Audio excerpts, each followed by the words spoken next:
ஒருவன் நேர்களுக்கு வணக்கம். இலங்கையில் ஆட்சி மாற்றம் தொடங்கி, அதாவது ஜனாதிபதியிலிருந்து தற்போது நாடாளுமன்றம் வரை பல வரலாற்று ரீதியான திருப்பு முனையாக அமைந்திருக்கிறது. இந்த நிலையில் அரசியல் தெளிவுபடுத்தலுக்காக எங்களோடு இணைந்திருக்கிறார் மூத்த பத்திரிகையாளரான அமிர்தநாயகம் நிக்சன் அவர்கள். வணக்கம். வணக்கம். ஜனாதிபதி அனுரகுமார திசாநாயக்கவால் நியமிக்கப்பட்ட அமைச்சரவையில் கிழக்கு மாகாணம் புறக்கணிக்கப்பட்டதாக ஒரு தகவல் வெளியாகி இருக்கிறது. அமைச்சரவையில் 25 அமைச்சு பதவிகள் வழங்கப்படும் என ஏற்கனவே தெரிவித்திருந்தார்கள். இந்த நிலையில் தற்பொழுது 21 அமைச்சுக்கள் வழங்கப்பட்டிருக்கிறது. ஜனாதிபதியோடு சேர்த்து 22 அமைச்சு பதவிகள் வழங்கப்பட்டிருக்கிறது. தற்போது இன்னும் 3 அமைச்சு பதவிகள் வெற்றிடமாகவே இருக்கிறது. இந்த அமைச்சு பதவியில் ஏதாவது கிழக்கு மாகாணத்தை சேர்ந்தவர்களுக்கு வழங்க வாய்ப்பு இருக்கிறதா? முதல்ல கிழக்கு மாகாணம் புறக்கணிக்கப்பட்டதாக சொன்னீர்கள். ஆனால் கிழக்கு மாகாணம் நான் நினைக்கின்றேன் அங்கே முஸ்லிம் மக்களும் சிங்கள மக்களும் வாழ்கிறார்கள். அவர்களை பிரதிநிதித்துவப்படுத்தி சில வேளைகளிலே அமைச்சு பதவி வழங்கப்படலாம். ஆனால் தமிழ் மக்களை பிரதிநிதித்துவப்படுத்தி கிழக்கு மாகாணத்துக்கு என்று அமைச்சு பொறுப்பு வழங்க வேண்டும் என்ற எந்த ஒரு அவசியமும் இந்த அரசாங்கத்துக்கு இருக்காது. அத்தோடு கிழக்கு மாகாண மக்களை பொறுத்தவரையில் அவர்கள் அப்படி தங்கள் சார்பாக ஒரு அமைச்சரை நியமனங்கள் என்று கேட்கப் போவதில்லை. ஏனென்றால் அநேகமாக தமிழ் மக்கள் கிழக்கு மாகாணத்திலே தேசிய மக்கள் சக்திக்கு வாக்களிக்கவில்லை. அதாவது அனுரகுமார் திசாநாயக்காவுக்கு வாக்களிக்கவில்லை. மிக குறைந்த அளவு வாக்கு தான் அங்கே விழுந்திருக்கின்றது. அங்கே தமிழரசு கட்சி தான் வெற்றி பெற்றிருக்கின்றது. ஆகவே இந்த இடத்திலே தமிழ் மக்கள் சார்பாக அமைச்சு பொறுப்புகளை கொடுப்பதை விட நான் நினைக்கிறேன் சில வேளைகளிலே குடியேற்றப்பட்ட சிங்கள மக்கள் அங்கே வாழ்கிறார்கள். அதே போன்று முஸ்லிம் மக்கள் வாழ்கிறார்கள். இம்முறை முஸ்லீம்கள் எவர்களுமே அமைச்சரவையில் இல்லை. சில வேளைகளிலே கிழக்கு மாகாணத்தை பிரதிநிதித்துவப்படுத்தி முஸ்லீம் சார்பாக ஒரு அமைச்சரை நியமிக்க கூடும். ஆனால் கிழக்கு மாகாணத்தை முஸ்லீம்கள் யாரும் வெற்றி பெற்றார்களா என்று எனக்கு தெரியவில்லை. தேசிய மக்கள் சக்தி சார்பாக அப்படி இல்லையில் தேசிய பட்டியலில் நியமிக்கப்பட்ட உறுப்பினருக்கு வழங்கலாம். நான் நினைக்கிறேன் கிழக்கு மாகாணத்திலே அமைச்சு பதவி வழங்கப்படவில்லை அல்லது கிழக்கு மாகாணம் பிரதிநிதித்துவப்படுத்தப்படவில்லை என்று நான் நினைக்கிறேன் தமிழ் மக்களை பொறுத்தவரை அது பெரிய கவலையாக இருப்பதாக நான் சொல்ல மாட்டேன். தற்போது நடந்து முடிந்த நாடாளுமன்ற தேர்தலில் தமிழர் பிரதேசங்களில் பல கட்சிகள் எதிர்பாராத பல முடிவுகளை சந்தித்திருந்தன. பல பரிச்சயமான முகங்கள் இம்முறை நாடாளுமன்றத்துக்கு தெரிவாகவில்லை. இந்த நிலையில் தமிழ் தேசிய பரப்பில் குறிப்பாக வடக்கு கிழக்கில் தமிழ் மக்களுடைய மனநிலைகள் இவ்வாறு மாறுவதற்கு காரணம் என்னவாக இருக்கும்? நான் நினைக்கிறேன் தமிழ் மக்களுடைய மனநிலை மாற்றம் என்பதை நாங்கள் எப்படி பார்க்க வேண்டும் என்றால், இங்கே அரசாங்கத்துக்கு காலங்காலமாக ஆதரவு வழங்கி வந்த ஒரு குழு இருக்கின்றது. குறிப்பாக 2009 யுத்தம் இல்லாத ஒழிக்கப்பட்ட புதிதான சூழலிலே அரசாங்கத்துக்கு ஆதரவு வழங்கிய டக்ளஸ் தேவானந்தா, ஐக்கிய கட்சியின் விஜயமலா மகேஸ்வரன் மற்றும் அங்கஜன் போன்றோர் அங்கே வெற்றி பெற்றார்கள். ஆகவே அவர்களுடைய வாக்குகள் தான் இந்த முறை தேசிய மக்கள் சக்திக்கு விழுந்திருக்கிறது. 80,000 வாக்கு. நாளைக்கு இபிடிபி மற்றும் அங்கஜன் ஆகியோருடைய வாக்குகளை கூட்டினால் அப்படித்தான் இருக்கும். கடந்த தேர்தலிலே அவர் வெற்றி பெற்றார்கள். அவருடைய வாக்குகளை கூட்டுகின்ற பொழுது கிட்டத்தட்ட 80,000 வாக்குகள் வரை வருகின்றது. ஆகவே அந்த வாக்குகள் தான் தேசிய மக்கள் சக்திக்கு போயிருக்கின்றது. தமிழ் தேசிய வாக்குகள் அவர்களுக்கு போய் சேர்ந்ததாக சொல்ல முடியாது. அதேவேளை தமிழரசு கட்சி குறிப்பாக தமிழ் தேசிய கூட்டமைப்பு உடைந்ததன் காரணத்தினாலும் வாக்குகள் சிதறப்பட்டிருக்கின்றன. தமிழ் தேசிய கூட்டமைப்பு உடைந்ததால் அந்த வாக்குகள் மணிமன்னன் தலைமையிலான சுயேட்சை குழுவுக்கு மற்றும் மாம்பழம் சின்னத்திலே போட்டியிட்ட சுயேட்சை குழுக்கள் அவர்கள் முன்னேற்ற தமிழ் தேசிய கூட்டமைப்பிலே அங்கம் வைத்திருந்தவர்கள் அவர்களுக்குள்ளே அந்த வாக்குகள் பரிமாறி இருக்கின்றன. தமிழ் தேசிய கூட்டமைப்பிலே உடைந்ததன் காரணமாக விரக்தியடைந்த மக்களே பலர் அர்ஜுனா தலைமையிலான வைத்தியர் அர்ஜுனா தலைமையிலான சுயேட்சை குழுக்கு வாக்களித்திருக்கிறார். ஆகவே வாக்குகள் அதற்குள்ளே பரிமாறப்பட்டிருக்கின்றன. தமிழ் தேசிய கூட்டமைப்பினுடைய பலவீனங்கள், குறிப்பாக தமிழ் தேசிய கட்சியினுடைய பலவீனங்கள் தான் இங்கே சிதறலுக்கு காரணமாக இருக்கின்றன. அதேபோல தமிழ் தேசிய மக்கள் முன்னணி 2 ஆசனங்களை பெற்றிருந்தது. கடந்த முறை தேசிய பட்டியலோடு 2 ஆசனம் பெற்றிருந்தது. ஆனால் இந்த முறை ஒரு ஆசனம் மாத்திரமே பெற்றிருக்கின்றது என்றால் அவர்களுடைய பலவீனம்.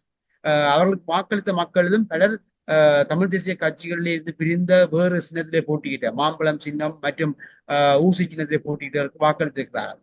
ஆகவே வாக்குகள் இப்படி மாறி இருக்கின்றன. ஆனால் தேசிய மக்கள் சக்தி குறிப்பாக அனுரகுமார் திசாநாயக்காவுக்கு விழுந்த வாக்குகளுடைய எண்ணிக்கை அதிகம் என்று சொல்லப்படுகிறதே உண்மை இருக்கலாம். ஆனால் அந்த வாக்குகள் அந்த வாக்காளர்கள் அநேகமாக டக்ளஸ் தேவானந்தா, அங்கஜன் மற்றும் விஜயகலா மகேஸ்வரன் ஆகியோருக்கு வாக்களித்தவர்கள் தான் பார்க்கக்கூடியதாக இருக்கின்றது. பெரிய அளவு மாற்றம் என்று சொல்ல முடியாது.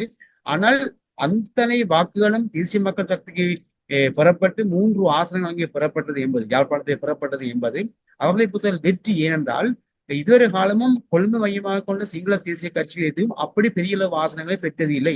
அதோடு வன்னியிலும் 2 ஆசனங்களை பெற்றிருக்கிறார். ஆகவே தமிழ் தேசிய கட்சியினுடைய பலவீனங்கள் தான் அங்கே காரணமாக இருக்கின்றன. அதேபோல அரசாங்கத்தோடு சேர்ந்திருந்த டக்ளஸ் வாண்டா, அங்கஜன் ஆகியோருடைய செயற்பாடுகளும் விரக்தி அந்த மக்கள் அநேகமாக தேசிய மக்கள் சக்திக்கு வாக்களித்திருக்கிறார்கள். அடுத்ததாக ஜனாதிபதி அனுரகுமார திசாநாயக் அவர்கள் எதிர்வரும் மாதம் இந்தியாவுக்கு செல்ல உள்ளதாக விஜித ஹேரத் அவர்கள் தெரிவித்திருந்தார்கள். இந்த நிலையில் முன்னதாக ஜனாதிபதியாக இருந்த மஹிந்த ராஜபக்ஷ, மைத்ரிபால சிறிசேன, கோட்டாபய ராஜபக்ஷ அவர்களும் தாங்கள் பதவியேற்றதன் பின்னர் அவங்களுடைய முதல் வெளிநாட்டு பயணமாக இந்தியாவுக்கு சென்றிருந்தார்கள். அதே மாதிரி தற்போது அனுரகுமார திசாநாயக்கவும் இந்தியாவுக்கு செல்ல இருக்கிறார். இந்த பயணம் என்னத்திற்காகவாக இருக்கும்? கனிவாக இந்தியாவை கடந்து இலங்கையால் பயணிக்க முடியாது என்பது அந்த செய்தி. நீங்கள் கேள்வியை குறிப்பிட்டது போல கோட்டபய ராஜபக்சவா இருக்கலாம், மைத்ரிபால சிறிசேனவா இருக்கலாம், ராஜபக்சவா இருக்கலாம், யாராக இருந்தாலும் ரணில் விக்ரமசிங்க கூட இந்தியாவுக்கு வந்தவுடன் இந்தியாவுக்கு பயணிக்கிறார்கள். ஏனென்றால் இந்தியா அயல் நாடு, அத்தோடு மிகப்பெரிய நாடு. அதுவும் பொருளாதார நெருக்கடியின் போது கிட்டத்தட்ட 4 பில்லியன் வரை பணமாக கொடுத்தார். அதை விட வேறு வகையான கொடுத்தார். சீனா கூட அப்படி உதவி செய்யவில்லை. ஆகவே இந்தியாவை பகைத்துக் கொண்டு இலங்கையால் எதையுமே செயற்படுத்த முடியாது. பொருளாதார ரீதியாக இந்தியாவோடு இலங்கை தங்கி இருக்கின்றது. அதேவேளை இந்தோ பசிபிக் பிராந்தியத்திலே சீனாவுக்கு எதிரான அமெரிக்கா தலைமையிலான இந்த குவாட் ராணுவ அணிக்கு அதில் இந்தியா முக்கிய பங்களிப்பு வழங்குகின்றது. ஆகவே அந்த குவாட் ராணுவ அணியில் இந்தியா வகிக்கின்ற வகிபாகம் என்பது முக்கியமானது. இந்தோ பசிபிக் பிராந்தியத்திலே சீனாவினுடைய ராணுவ ஆதிக்கங்களை கட்டுப்படுத்தும் நோக்கில் கொண்டுவரப்பட்ட அந்த குவாட் ராணுவ அணியினுடைய செயற்பாட்டுக்கு இலங்கை ஆதரவு வழங்க வேண்டிய தேவை இருக்கின்றது. ஏன்னா இலங்கை அண்டிய ஒரு கடல் பிரதேசம். ஆகவே அந்த அடிப்படையில் சீனாவோடு அதிகமான உறவை பேணினாலும் அல்லது சீனாவிடமிருந்து அதிகளவான பொருளாதாரங்களை இலங்கை பெற்றுக்கொண்டாலும் இந்திய அரசு என்பதை தாண்டி இலங்கையால் பயணிக்க முடியாத நிலைதான் இருக்கின்றது. ஆனால் இந்தியாவை கடந்து சீனாவோடும் அமெரிக்காவோடும் சமாந்தரமாக உறவை பேண வேண்டும் என்ற நிலைப்பாட்டை கோத்தபய ராஜபக்ச, ரணில் விக்ரமசிங்க ஆகியோர் பெற்றிருந்தார். அப்படியான கொள்கை அவரிடம் இருந்தது. ஆனால் அதே மாதிரியான கொள்கையைத்தான் அனுரகுமார திசாநாயக்கம் பின்பற்ற முற்படுகின்றார். ஆனால் இந்தியாவுடைய அந்த பலம் அல்லது இந்தியா இலங்கையை கட்டுப்படுத்துகின்ற முறைகள் அல்லது இந்தியா இலங்கைக்கு செய்கின்ற பொருளாதார உதவிகள் என்பது அப்படி மீறி செலுத்த முடியாத ஒரு நிலைமை காணப்படுகின்றது. இதன் காரணமாகத்தான் ஈழத்தமிழ் மக்களுடைய பிரச்சனையை கூட இந்தியா அவர்கள் சார்பாக கையாள வேண்டும் என்பதை விட தமிழர்கள் சார்பில் இலங்கை அரசாங்கத்தோடு சேர்ந்து இந்தியா பயணிக்க வேண்டும் என்ற நிலைப்பாட்டை இலங்கை எடுத்திருக்கின்றது. எவராயினும் இந்தியாவை கடந்து இலங்கையால் பயணிக்க முடியாது என்பது மாத்திரம் கட்டவர்த்தமாக தெரிகின்றது. சுமந்திரன் நாடாளுமன்ற தேர்தல் காலங்களில் சொல்லியிருந்தார், தான் வெற்றி பெறாவிட்டால் தேசிய பட்டியல் ஊடாக கூட நாடாளுமன்றத்துக்கு செல்ல மாட்டேன் அப்படி என்று. தற்பொழுது CVK சிவஞானம் ஒரு விஷயத்தை சொல்லியிருந்தார். சுமந்திரன் அவர்களுடைய முகநூல் ஆதரவாளர்கள் தெரிவிக்கிற விடயம் என்னவென்றால், சுமந்திரன் இல்லாமல் ஏனைய தமிழரசு கட்சியின் உறுப்பினர்கள் நாடாளுமன்றத்துக்கு சென்று பயனில்லை அப்படி என்று. இந்த கருத்தை நீங்கள் எவ்வாறு பார்க்கிறீர்கள்? நிச்சயமாக இது பிழையான கருத்து. இலங்கை நாடாளுமன்றத்துக்கு சென்று இதுவரை இவர்கள் சாதித்தது என்ன? நான் நினைக்கிறேன் 1965ஆம் ஆண்டுல இருந்து இன்று வரை பார்ப்போமாக இருந்தால் நாடாளுமன்றத்துக்கு சென்ற தமிழ் பிரதிநிதிகள் எல்லோருமே எதையுமே செய்யவில்லை. நாடாளுமன்றம் ஒரு பேச்சு மேடை, நாடாளுமன்றம் ஒரு பேச்சு மேடை, அவ்வளவுதான். அதை தாண்டி வேறு எதையும் செய்ய முடியாது. 225 பேர் கொண்ட நாடாளுமன்றத்திலே ஒரு 25 பேர் தான் தமிழ் உறுப்பினர்கள்.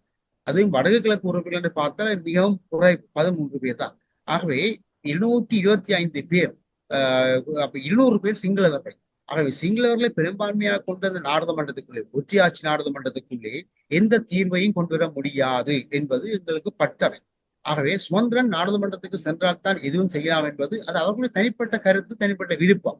ஆனால் நாடாளுமன்றம் போய்த்தான் செய்ய முடியும் என்பது அல்ல. அரசியல் விடுதலைக்கான பயணம் என்பது நாடாளுமன்றத்துக்கு வெளியே தான் வர வேண்டும். தமிழ் தேசிய கோட்பாட்டினுடைய விளக்கத்தை தெரியாதவர்கள் அப்படி பேசுகிறார்கள். தமிழ் தேசியம் என்பது, தமிழ் தேசிய கோட்பாடு என்பது இலங்கை அரசியல் யாப்பின் மூலமாக, ஒற்றையாட்சி அரசியல் யாப்பின் மூலமாக, ஒற்றையாட்சி நாடாளுமன்றத்தின் மூலமாக எந்த ஒரு தீர்வை எட்ட முடியாது. ஆகவே இலங்கை நாடாளுமன்றத்துக்கு வெளியே நின்று தமிழ் சமூகமும் சிங்கள சமூகமும் ஒன்று சேர்ந்து கூடி பேசித்தான் தீர்வை கொண்டு வர வேண்டும்.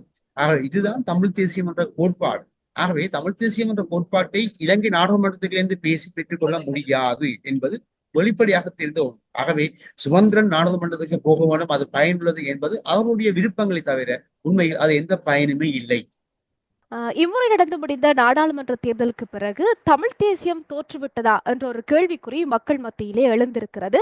அதுக்கான காரணம் தமிழர் பகுதியில் கூட அதிகளவாக தேசிய மக்கள் சக்திக்கு வாக்குகள் கிடைக்கப்பட்டிருக்கின்றன. இந்த வெற்றி தமிழ் தேசியத்தின் தோல்வியாக கருத முடியுமா?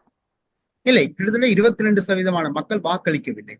9% யாழ்ப்பாணத்தில் நிராகரிக்கப்பட்ட வடக்கு மாநிலத்தினுடைய நிராகரிக்கப்பட்ட வாக்குகள் எண்ணிக்கையை பார்க்கலாம் கிட்டத்தட்ட 14% இருக்கின்றது. வாக்களிக்காவிட்ட மொத்த எண்ணிக்கையை பார்க்கலாம் கிட்டத்தட்ட 30% இருக்கின்றது வடமாநிலம் முழுவதுமே. ஆகவே அந்த மக்கள் எல்லோருமே தமிழ் தேசிய மக்கள் நிற்கிறார்கள் என்பதன் அர்த்தம். அதோடு வாக்களித்த மக்களுடைய எண்ணிக்கை, குறிப்பாக தமிழ் தேசிய கட்சிகள், அது தமிழிசை கட்சியா இருக்கலாம், அது சங்க சின்னத்திலே போட்டியிட்டதாக இருக்கலாம், அல்லது ஊசி சின்னத்திலே போட்டியிட்ட அர்ஜுனாவாக இருக்கலாம். அந்த வாக்குகள் எண்ணிக்கையெல்லாம் கூட்டுகின்ற பொழுது தமிழ் தேசிய வாக்காளர் எண்ணிக்கை அதிகமாகத்தான் இருக்கின்றது. நாங்கள் நாடாளுமன்ற ஆசனங்களை வைத்துக் கொண்டு தமிழ் தேசியம் தோற்றுவிட்டது என்ற முடிவுக்கு வர முடியாது. ஆகவே அது மிக தவறான கருத்து. வாக்களிக்காமல் விட்ட மக்களுடைய எண்ணிக்கையும் வாக்களித்தில் நிராகரிக்கப்பட்டவருடைய எண்ணிக்கையை மற்றும் தமிழ் தேசிய கட்சிகளுடைய வாக்களிகளுடைய எண்ணிக்கையை கூட்டுகின்ற பொழுது அதன் எண்ணிக்கை அதிகமாகத்தான் இருக்கிறது. தமிழ் தேசியத்துக்கான ஆதரவு அதிகமாகத்தான் இருக்கிறது. அத்தோடு தமிழ் தேசியம் என்ற கோட்பாட்டை இலங்கை ஒற்றையாட்சி நாடாளுமன்றத்தினுடைய தேர்தல் வாக்களிப்பின் மூலமாக பார்க்க முடியாது. ஒரு பொது வாக்கெடுப்பு, வடகிழக்கு இணைந்த தமிழர் தாயகம் என்பதற்கான ஒரு பொது வாக்கெடுப்பு நடத்தப்படுமாக இருந்தால் நிச்சயமாக இந்த வாக்கெடுப்பு எண்ணிக்கை அதிகமாகத்தான் இருக்கும். ஆகவே இது இலங்கை ஒற்றையாட்சி நாடாளுமன்றம் என்பதால் வாக்களிக்கின்ற மனநிலையிலே மக்கள் இல்லை, அல்லது யாரையும் ஒருக்கு வாக்களித்து விடுவோம் ஏனென்றால் அரசாங்கத்துக்கு சாதகமானவர்கள் வந்து விடுவார்கள் என்று எண்ணம் மக்களுக்கு அதன் காரணமாகவும் சிலர் வாக்களிக்க போகிறார்கள். அது தமிழ் தேசிய கட்சியில ஆறாக இருந்தால் சில வேளைகளிலே ஊசி சின்னத்திலே போட்டியிட்ட வைத்தியர் அர்ஜுனாவுக்கு கூட அந்த எண்ணத்தோடு வாக்களித்து இருக்கலாம். வாக்களித்த மக்கள் எல்லோருமே தமிழ் தேசியத்துக்கு உணர்வாளர்கள் தான். தேசிய மக்கள் சக்திக்கு வாக்களித்த 80,000 மக்கள் கூட தமிழற்ற பிரச்சனையை விட்டு விட்டு போக மாட்டாங்க. அவர்கள் ஏதோ ஒரு எண்ணத்திலே வாக்களித்திருக்கிறார்கள். ஆனா தமிழ் மக்களுடைய பிரச்சனை தீர்வு என்று வருகின்ற பொழுது நிச்சயமாக அவர்கள் தமிழ் தேசியத்தின் பக்கமாகத்தான் நிற்பார்கள். அதிலே மாற்று கருத்து இல்லை. ஆனால் தமிழ் தேசிய சிந்தனையை உடைக்கின்ற அளவுக்கு இப்போது உளவியல் ரீதியான போர் வடகிழக்கு மாகாணத்தில் தொடுக்கப்பட்டிருக்கிறது. 2009க்கு பின்னால் சூழலில் அந்த போர் தொடுக்கப்பட்டது. ஆனால் மிக தீவிரமாக சமீப காலங்களில் அது முன்னெடுக்கப்படுகிறது. அதுவும் ஏவிபி எனப்படுகின்ற தேசிய மக்கள் சக்தி அந்த உளவியல் போரை மிக வேகமாக இளைஞர்கள் மட்டத்திலும் இந்த டீனேஜ் வயசு பிள்ளைகள் மத்தியிலும் பல்கலைக்கழகங்களிலே, அதாவது வடகிழக்கு வெளியே இருக்கக்கூடிய பல்கலைக்கழகங்களில் கற்கின்ற தமிழ் மாணவர்கள் மத்தியிலும் மற்றும் ஆசிரியர்கள் மத்தியிலும் மிக வேகமாக உட்படுகின்றது, ஊட்டிக்கொண்டு வருகின்றது. தமிழ் தேசியத்துக்கு எதிரான, அதாவது எப்படி என்றால் சோசியலிசம், சமத்துவம் என்பது மிக முக்கியமானது. அதன் மூலமாக தமிழ் மக்கள் தங்களுடைய அரசியல் உரிமைகளை பெற்றுக் கொள்ளலாம் என்ற ஒரு மாயை அங்கே போதிக்கப்படுகின்றது. அந்த மாயைக்குள்ளே இவர்கள் ஈடுபடுகின்றார்கள். ஆகவே அதற்கு எதிரான அரசியல் வகுப்புகளைத்தான் நடத்த வேண்டிய தேவை இருக்கின்றதே தவிர தமிழ் தேசியம் இந்த தேர்தலிலே தோத்து விட்டது என்ற முடிவுக்கு நாங்கள் வர முடியாது. தமிழ்சு கட்சியின் தேசிய பட்டியலோடாக சத்தியலிங்கம் அவர்கள் நாடாளுமன்றத்துக்கு செல்வதற்கு தகுதி பெற்றிருக்கிறார். இந்த நிலையில் அவர் ஒரு விஷயத்தை சொல்லியிருந்தார். தமிழ்சு கட்சியின் தலைவர் மாவை சேனாதிராஜா, முன்னாள் தலைவர் தேர்தல் காலத்தில் தன்னுடைய பதவியை விலகினது தவறு என்றும் அதற்கான உரிய நடவடிக்கை எடுக்கப்படும் என்றும் அவர் தெரிவித்திருந்தார். இந்த கருத்தை நீங்கள் எவ்வாறு பார்க்கிறீர்கள்? இது தமிழரசு கட்சியினுடைய தனிப்பட்ட கருத்துகள். தமிழரசு கட்சியினுடைய செயற்பாடுகள் தான் தமிழ் தேசிய கட்சிகளினுடைய உடைவுகள் மற்றும் பிளவுகள், இந்த முரண்பாடுகள், தனிநபர் விமர்சனங்களுக்கு எல்லாம் ஆளாகியது. ஆகவே தமிழரசு கட்சி தங்களை மாற்றிக்கொள்ள வேண்டும். வெறுமனே நாடாளுமன்ற கதிரியை மாத்திரம் நம்பிக்கை ஒன்று அரசியல் பேசக்கூடாது. நான் நினைக்கின்றேன் சத்தியலிங்கம் தன்னுடைய தனிப்பட்ட கருத்தாக சொல்லியிருக்கின்றார். தமிழ் மக்கள் யாருமே அப்படி சொல்லவில்லை. தமிழ் மக்களுடைய ஒட்டுமொத்த கருத்து என்று பார்ப்பதாக என்றால் அது வேறாகத்தான் இருக்கிறது. ஆகவே தமிழரசு கட்சி இனிமையில், தமிழரசு கட்சி மாத்திரமல்ல, தமிழ் தேசிய மக்கள் முன்னணி கூட இனிமேலும் இந்த தேர்தலில் வெற்றி பெறுகின்ற வியூகங்களை விட்டுவிட்டு ஏனைய உறுப்பினர்கள் மீது வசைபாடுகின்றதை விட்டுவிட்டு ஒட்டுமொத்த தமிழ் தேசிய கோட்பாட்டையும் தமிழ் தேசியத்துக்கான மக்கள் இயக்கத்தை முன்னிலைப்படுத்த வேண்டுமே தவிர இப்படியான தனிநபர் விமர்சனங்கள், தனிநபர் கருத்துக்கள், இன்னொருக்கு ஆதரவாக சொல்கின்ற கருத்துக்கள் எல்லாவற்றையும் விட்டுவிட்டு ஒட்டுமொத்த தமிழ் சமூகமாகத்தான் கருத்துக்களை வெளியிட வேண்டும். நிச்சயமாக இந்த பக்குவத்தை இந்த தேர்தலிலே கண்ட தோல்விகளின் பின்னராவது தமிழரசு கட்சி உள்ளிட்ட அனைத்து தமிழ் தேசிய கட்சிகளும் கற்றுக்கொள்ள வேண்டியது மிக முக்கியமானது. இது காலத்தின் தேவையாகவும். தேர்தல் பரப்புரை காலங்களில் ஸ்ரீதரன் அவர்களுக்கு எதிராக பல எதிர்மறையான குற்றச்சாட்டுகள் எழுந்திருந்தது. ஆனால் தற்பொழுது தேர்தலில் கிளிநொச்சி மாவட்டத்தில் அதிகப்படியான வாக்குகளில் ஸ்ரீதரன் அவர்கள் வெற்றி பெற்றிருக்கிறார். இந்த நிலையில் இந்த ஸ்ரீதரன் அவர்களுடைய வெற்றியை தமிழரசு கட்சியின் வெற்றியாக பார்க்க முடியுமா அல்லது ஸ்ரீதரன் அவர்களுடைய வெற்றியாக பார்க்க முடியுமா? உண்மையிலேயே ஸ்ரீதரனுடைய தனிப்பட்ட செல்வாக்கு தான் நான் சொல்வேன். கிளிநொச்சியில் அவருடைய செல்வாக்கு, அத்தோடு அவருடைய பின்னணிகள், அவர் ஒரு ஆசிரியர், அதிபராக இருந்தவர்.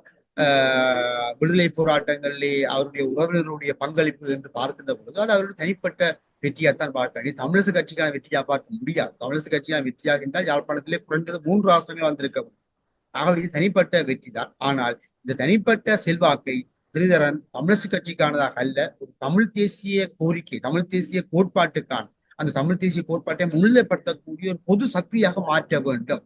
நிச்சயமாக நான் நினைக்கிறேன் இந்த தேர்தலிலே கிடைத்த படிப்பினைகளை மையமாக கொண்டு ஸ்ரீதரன் மற்றும் மட்டக்களப்பில் வெற்றி பெற்ற 3 உறுப்பினர்கள் ஸ்ரீநேசன் போன்றவர்கள் எல்லோரும் ஒன்று சேர்ந்து நிச்சயமாக தமிழரசு கட்சியை கட்டமைக்க வேண்டிய ஒரு தேவை ஒரு அவசியம் இருக்கின்றது. தமிழரசு கட்சியை கட்டமைப்பது மாத்திரமல்ல, தமிழரசு கட்சியை மையமாக கொண்டு மீண்டும் தமிழ் தேசிய கூட்டமைப்பை உருவாக்க வேண்டிய தேவைப்பாடு இருக்கின்றது. ஆகவே ஸ்ரீதரன் இந்த வெற்றியை மையமாக பயன்படுத்தி கொண்டு இப்படியான நடவடிக்கைகளில் ஈடுபட வேண்டும். நிச்சயமாக ஈடுபடவில்லையானால் எதிர்காலத்தில் இவருடைய தனிப்பட்ட செல்வாக்குகள் கூட குறைவடையலாம். ஆகவே இது மக்களுடைய தனிப்பட்ட செல்வாக்கு அடிப்படையில் வெற்றி பெற்றார் என்றுதான் நான் சொன்னேன். இது தமிழரசு கட்சியின் வெற்றியாக பார்க்க முடியாது. ஸ்ரீதரனுடைய தனிப்பட்ட வெற்றி என்பது அடுத்த கட்டமாக இது ஒரு பொது நோக்காக, அதாவது அனைத்து தமிழ் தேசிய கட்சியிலும் ஒன்றிணைத்து மீண்டும் தமிழ் தேசிய கூட்டமைப்பு உருவாக்கக்கூடிய தமிழ் தேசிய கூட்டமைப்பை மையப்படுத்தக்கூடிய அளவுக்கான ஒரு பரிமாணமாக இதை மாற்றியமைக்க வேண்டிய தேவை ஒன்று இருக்கிறது. நிச்சயமாக ஸ்ரீதரன் அந்த அனுபவங்களை செய்வார் என்று நான் நினைக்கிறேன். தமிழரசு கட்சியின் தெரிவு செய்யப்பட்ட தலைவராக ஸ்ரீதரன் அவர்கள் இருக்கிறார்கள். ஆனால் நீதிமன்றத்தின் தடை உத்தரவு காரணமாக அவருடைய தலைவர் பதவி கேள்விக்குறிக்கு உள்ளாகி இருக்கிறது. தற்பொழுது இலங்கையில் ஆட்சி மாற்றம் ஏற்பட்டிருக்கிறது. இந்த ஆட்சி மாற்றம் அவருடைய தலைவர் பதவிக்கு ஏதாவது சாதகமான விளைவுகளை ஏற்படுத்துமா? நிச்சயமாக சாதகமாக அமைய வேண்டும் என்றால் இது சுமந்திரனுடைய தனிப்பட்ட நடவடிக்கை தான். சட்டத்திரணி சுமந்திரன் தனிப்பட்ட வியூகங்களை வகுத்துத்தான் தமிழரசு கட்சியை உடைத்தார். நிச்சயமாக தமிழரசு கட்சி மாத்திரமல்ல, தமிழ் தேசிய கூட்டமைப்பு உடன்தன்மை கூட சுமந்திரன் தான் காரணம். அதே சுமந்திரன் தான் தமிழரசு கட்சியை உடைத்தார். தமிழருடைய அரசியலை கொழும்போடு கரைப்பதுதான் சுமந்திரனுடைய நோக்கம் என்பது என்னுடைய அரசியல் பத்தியத்தில் நான் எழுதியிருக்கிறேன், சொல்லியிருக்கிறேன், பல நேர்காணலில் சொல்லியிருக்கிறேன். ஆகவே இந்த வெற்றியை வைத்துக் கொண்டு நான் நினைக்கின்றேன் சுமந்திரன் 2 பேரை இலக்கு வைத்தார். ஒருவர் ஸ்ரீதரன் கிளிநொச்சியில், அடுத்தது மட்டக்களப்பிலே ஸ்ரீநேசன். ஆனால் இந்த 2 பேருமே இப்போது அமோக வாக்குகளால் வெற்றி பெற்றிருக்கிறார்கள். ஆகவே எதிர்வரும் காலங்களில் தமிழரசு கட்சியை அவர்கள் உள்வாங்க வேண்டும். தமிழரசு கட்சியினுடைய மத்திய குழுவிலிருந்து சுமந்திரனை வெளியேற்ற வேண்டும். அப்படி வெளியேற்றினால்தான் தமிழரசு கட்சி மீள புத்துயிர் பெறும். ஆகவே அதற்கான தத்துணிவு தற்போது ஸ்ரீதரனுக்கு கிடைத்திருக்கிறது. இந்த வாக்குகள் கிட்டத்தட்ட 32,000க்கும் அதிகமான வாக்குகள். ஆகவே நான் நினைக்கிறேன் ஸ்ரீநேசன் வட மாநிலத்திலே ஸ்ரீதரனும் கிழக்கு மாநிலத்திலே ஸ்ரீநேசன் ஒன்று சேர்ந்து நிச்சயமாக ஒரு புதிய மாற்றத்தை கொண்டு வரலாம். தமிழரசு கட்சியை மாத்திரமல்ல, அனைத்து தமிழ் தேசிய கட்சியோடும் ஒன்று சேர்ந்து கூட்டாக பயணிக்கக்கூடிய கூட்டுரிமையை வலியுறுத்தக்கூடிய ஈழத்தமிழர்களுடைய கூட்டுரிமையை வலியுறுத்தக்கூடிய அளவுக்கு ஸ்ரீநேசனும் ஸ்ரீதரனும் செயல்பட வேண்டிய தேவை இருக்கின்றது. ஆகவே இந்த வழக்கை நிச்சயமாக இந்த வழக்கு என்பதற்கு அப்பால் தமிழரசு கட்சியை மீள கட்டியமைக்கக்கூடிய வாய்ப்பு கிடைத்திருக்கின்றது. வழக்கு என்பது எங்கே? இலங்கை ஒட்டியாட்சி நீதிமன்றத்தில்.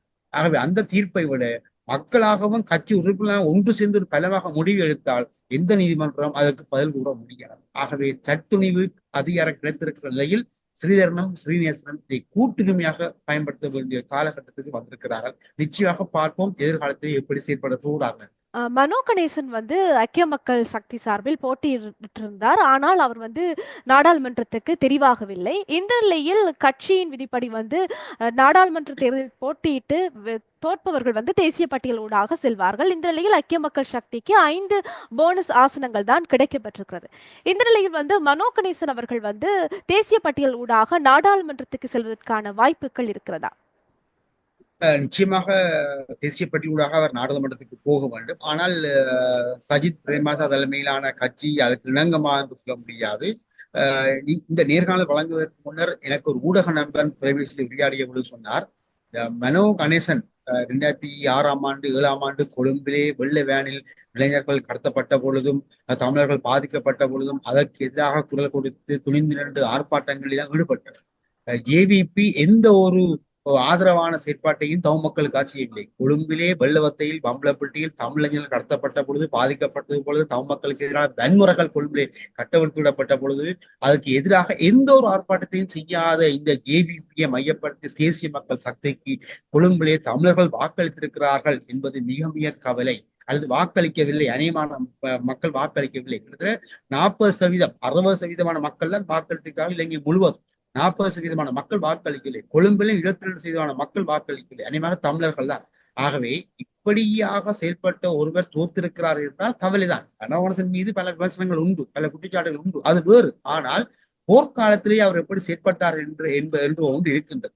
ஆகவே அதை மறந்து கணிசமான மக்கள் ஏவிபி எனப்படுகின்ற தேசிய மக்கள் சக்திக்கு வாக்களித்துமே மிக தவறு. ஆகவே அந்த இடத்திலே தேசிய பட்டியல் மூலமாக அவர் வரலாம் என்பதிலே எல்லோருக்கும் உடன்பாடு இருக்கும். நிச்சயமாக அதை சஜித் பிரேமதாச தலைமையிலான கட்சி செய்யுமா என்பதை நாங்கள் சொல்ல முடியாது. பொறுத்திருந்தால் அதற்கு பார்க்க வேண்டும். நாடாளுமன்ற தேர்தலில் வந்து பல முடிவுகள் வந்து இலங்கையில் வந்து அதிகளவான ஆதிக்கத்தை தேசிய மக்கள் சக்தி கொண்டிருக்கிறது. ஆனால் இந்த மட்டக்களப்பு மாவட்டத்தை தவிர்ந்து ஏன் மட்டக்களப்பு மாவட்டத்தில் இந்த அனுரவின் அலை சென்றடையவில்லையா? இதை நீங்கள் எவ்வாறு பார்க்கிறீர்கள்? கிழக்கு மாகாணம் பல வழிகளிலும் சதி கோட்பாடுகளால் பிரிக்கப்பட்ட ஒரு மாகாணம். அங்கே பிரதேச வேறுபாடுகள் மற்றும் மத வேறுபாடுகள், இன வேறுபாடுகள் என்று அங்கே அது பல சிங்கள குடியேற்றங்களுக்குள்ளே ஆக்கிரமிக்கப்பட்ட ஒரு மாகாணம். அத்தோடு தமிழ் சிங்கள உறவும் அங்கே சீராக இல்லை. பல பாதிப்புகள் இருக்கின்றன. இரண்டு சமூகங்களுக்கு இடையிலே பல முரண்பாடுகள் இருக்கின்றன. ஆகவே இப்படி பாதிக்கப்பட்ட ஒரு மாகாணம் தான் அது. அதேவேளை கடந்த தேர்தலிலே புள்ளியானப்படுகின்ற சிவனேசத்துறை, சந்திரகாந்தன் போன்றோருடைய அந்த தவறான சில பிரச்சாரம், ஒரு பிரதேசவாதத்துக்கு எதிரான பிரதேச ரீதியான பிரச்சாரம், இதில் எல்லாம் பாதிக்கப்பட்ட மக்கள் இந்த முறை நன்றாக உணர்ந்திருக்கிறார்கள். ஆகவே ஒரு கொள்கை மையமாக கொண்டு சிங்கள கட்சிக்கு வாக்களிப்பதை விட தமிழரசு கட்சிக்கு வாக்களிப்பதன் மூலமாக அவர்கள் தீர்வை பிடித்தவர்களாரோ இல்லையோ, எங்களுடைய தமிழரசு கட்சி என்று அந்த உணர்வு இருக்கட்டும் என்ற நோக்கத்திலேயே கிழக்கு மாநில மக்கள், குறிப்பாக மட்டக்களப்பு மக்கள் வாக்களித்திருக்கிறார்கள் என்பது மகிழ்ச்சி. நிச்சயமாக வட மாகாணத்திலே நான் சொன்ன இந்த ஆக்கிரமிப்புகள் மிக குறைவு. சிங்கள குடியேற்றம் அங்கே இருக்கின்றது. ஆனால் பெரிய அளவிலான ஒரு அழுத்தம் அங்கே இல்லை. அங்கே முற்றுமுழுதாக தமிழர்கள் தான். அதுவும் யாழ்ப்பாணத்திலே ஆக முல்லைத்தீவும் பவனியா தான் எல்லை கிராமங்களிலே குடியேற்றங்களுக்கு உட்படுகின்றது. அதுவும் பெரிய அளவில் பாதிப்புன்னு சொல்ல முடியாது. ஆகவே இந்த நிலையில் கிழக்கு மாகாணம் எடுத்த அந்த முடிவு பாராட்டக்கூடியது. எப்போதுமே தமிழ் தேசியம் சம்பந்தமாக நாங்கள் பேசுகின்ற பொழுது தமிழ் தேசியத்தினுடைய மூலம் என்பது அங்கிருந்துதான் வருகின்றது. அது போராட்ட காலங்களா இருக்கலாம், அதுக்கு பின்னணி காலங்களாக இருக்கலாம். ஆகவே அங்கு பல முரண்பாடுகள் கன்ஃபிளிக்ட் ஏரியாவாக மாற்றப்பட்ட ஒரு நிலையில், அதாவது 9க்கு பின்னர் திட்டமிட்டு கிழக்கு மாகாணம் பிரிக்கப்பட்டது. வடக்கு மாகாணத்தை வடக்கு மாகாணம் கிழக்கு மாகாணத்தை பிரித்தது கூட ஜேவிபி தான். 6ஆம் ஆண்டு உயர் நீதிமன்றத்தின் மூலமாக பிரித்தார். அது இந்திய இலங்கை ஒப்பந்தத்தின் மூலமாக 13ஆம் தேதி தற்காலிகம் அமைக்கப்பட்ட மாகாணம். ஆகவே அது வடக்கிலே இருந்து கிழக்கை பிரித்த பின்னர் அதற்கு பிறகு கிழக்கு மாகாணத்தில் இருக்கக்கூடிய அந்த உணர்வுகள் மற்றும் அங்கே இருக்கக்கூடிய அந்த கன்ஃபிளிக்ட், அதாவது அந்த முரண்பாட்டை தோற்றுவித்தமை எல்லாமே ஒரு சதித்திட்டம் தான், சதி கோட்பாடு தான். ஆகவே சதி கோட்பாடுகளில் உட்பட்ட அந்த மக்கள் இப்போது விழிப்படைந்திருக்கிறார்கள். அந்த வாக்களிப்பு அப்படியே எடுத்து காட்டுகின்றது என்றுதான் நான் சொல்லுவேன். மலையகத்திலிருந்து அதிகளவானவர்கள் தற்போது வந்து தேசிய மக்கள் சக்தியூடாக நாடாளுமன்றத்துக்கு செல்ல இருக்கிறார்கள். இவர்கள் மூலம் மலையகத்திற்கு மாற்றத்தை கொண்டு வர முடியுமா? நிச்சயமாக இல்லை. இது ஆபத்தான ஒரு வேலை. தேசிய மக்கள் சக்தி மிக லாபகமாக அனைத்து தமிழ் முஸ்லிம் மக்கள் மற்றும் மலைய தமிழர்களை ஊடுருவி விட்டார்கள், உளவியல் ரீதியாக ஊடுருவி விட்டார்கள். அதோடு அவர் இந்த காலம் ஆட்சிக்கு வராத ஒரு கட்சி. அதாவது சாதாரண மக்களுக்கு அவர்கள் அரசியல் வகுப்படுத்தி மூளையிலே நல்ல மாற்றங்களை கொடுத்து, கருத்துக்களை கொடுத்து மாற்றி விட்டார்கள். இது மிக ஆபத்து. எப்போதுமே பாதிக்கப்பட்ட ஒரு இனம் அல்லது தேசிய இனம் என்று சொல்லப்படுகின்ற ஒரு இனம் தன்னுடைய கட்சியோடு தான் நிற்க வேண்டும். இலங்கை தொழிலாளர் காங்கிரஸ் மீது 1000 விமர்சனங்கள் இருக்கலாம், அல்லது ஏனைய மலையக தமிழ் தொழிற்சங்கங்கள் மீது 1000 விமர்சனங்கள், குற்றச்சாட்டுகள் இருக்கலாம். ஆனால் அதை கடந்து கொள்கை மையமாக கொண்ட தேசிய கட்சிக்கு வாக்களித்து அதன் மூலமாக தங்களுடைய பிரதிகளை அனுப்புவது என்பது ஒரு அடிமைத்தனமான வேலைதான். நிச்சயமாக இது மிக மிக தவறு. இது ஆரோக்கியமாக சொல்ல முடியாது. இது எதிர்காலத்திலே மாற்ற வேண்டும். இலங்கை தொழிலாளர் காங்கிரசுடைய அணுகுமுறையில் ஏற்பட்ட தவறுகள் மற்றும் மலையக தமிழ் அரசியல்வாதிகளுடைய அணுகுமுறையில் ஏற்பட்ட தவறுகள், மலையக தமிழ் அரசியல்வாதிகளுக்கு பழைய அரசியல்வாதிகளுக்கு நிறைய அனுபவங்கள் இருந்தும் அவர்கள் சில வேளைகளில் சுருக்கி கொண்டார்கள். தொழிற்சங்கத்தை கடந்து கொழும்போடு உறவை பேணிக்கொண்டு தங்களுடைய தனிப்பட்ட நலங்களை பெற்றுக் கொண்டார்கள், தங்களுடைய லாபங்களை பெற்றுக் கொண்டார்கள். மக்களை சமூகமாக கருதவில்லை. இதன் காரணமாகத்தான் மலைய தமிழர்கள் பாதிக்கப்பட்டு தேசிய மக்கள் சக்தியினுடைய அந்த மூளை செலவைக்குள்ளே ஈடுபட்டிருக்கிறார்கள். இது மிக ஆபத்தானது. ஆகவே எதிர்காலத்தில் இலங்கை தொழிலாளர் காங்கிரஸ் உள்ளிட்ட மலைய தமிழ் கட்சியில் தங்களை திருத்திக் கொள்ள வேண்டும். அதே நேரம் மலைய மக்களும் விரும்பியோ விரும்பாமலோ எதுவாக இருந்தாலும் மலைய தமிழ் கட்சிகளுக்கு வாக்களிக்கிற பக்குவத்துக்கு வர வேண்டும். இல்லையே இது மிகப்பெரிய ஆபத்தானது என்பதை நாங்கள் சொல்ல வேண்டியதில்லை. அங்கே மலைய மக்களுக்கு தெரிந்த ஒரு விடயம் தான் இது. உங்களுடைய வேலைப்பளுவுக்கு மத்தியிலும் எங்களுக்கு அரசியல் தொடர்பான தெளிவுபடுத்தலை தந்திருந்தீர்கள். அதற்கு எங்களுடைய ஊடகம் சார்பாக நன்றியை தெரிவித்துக் கொள்கின்றோம். மீண்டும் மற்றும் ஒரு சிறப்பு நேர்காணலில் சந்திக்கலாம். தொடர்ந்தும் ஒருவனோடு இணைந்திருங்கள். நன்றி, வணக்கம்.